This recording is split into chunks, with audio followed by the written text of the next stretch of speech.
जिल्ह्यातील जलजीवनमधील विविध 221 कामांसाठी 70 कोटी रुपयांची मागणी केली असल्याची माहिती जिल्हाधिकारी कुलदीप जंगम यांनी दिली। सोलापूर जिल्ह्यात जलजीवनची 1329 कामं सुरू आहेत। यामध्ये 1009 शासनाच्या विविध योजनांची कामं सुरू आहेत, तर 320 पाणीपुरवठा योजनेअंतर्गत कामं सुरू आहेत।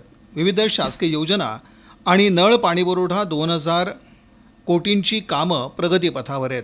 204 कामांमधील जवळपास 70% अधिक कामं पूर्ण झाली असून जवळपास पूर्ण झालेल्या कामांसाठी 100 कोटींची जादा मागणी करण्यात येणार आहे।